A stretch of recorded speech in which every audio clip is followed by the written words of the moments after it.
জাতীয় মঞ্চ উপস্থিত হয়েছে এবং বিশ্ব ষড়যন্ত্রের বিরুদ্ধে তিনি হুঙ্কার দিয়ে বাংলাদেশকে বারবার তিনি রক্ষা করেছে। কথা বলেন ঠিক কিনা? শুধু 500 টাকার নোট 200 আর 200 টাকার নোট নির্বাচনের দিনেই যে আপনাদের পক্ষে জনগণের পক্ষে হইল, এটা আসলে ঠিক নয়। আপনাকে দেখতে হবে সার্বিকভাবে কে জনগণের পাশে দাঁড়িয়েছে, কারা জনগণের পাশে দাঁড়িয়েছে, কারা সত্য এবং সুন্দরের জন্য কথা বলছে, এগুলো এখন আপনাদের বিবেচনা করতে হবে। প্রিয় ভাইরা আমার, আমি আমার আলোচনা আজকে দীর্ঘায়িত করতে চাই না। আলোচনা আমি এখানে শেষ করে দিচ্ছি। এখানে আমরা আলোচনা শেষ করে দিচ্ছি।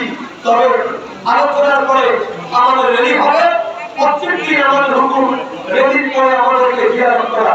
যেহেতু বৃষ্টি হচ্ছে, আমরা জিয়ারতের কাজ আমরা এখানে সেরে এরপর আমরা রেডিতে আমরা বের হবো। আপনারা ভালো থাকেন, সুস্থ থাকেন।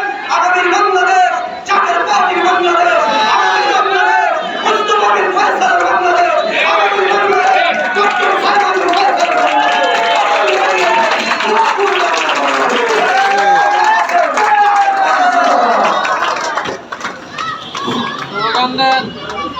সকলে দাঁড়ান।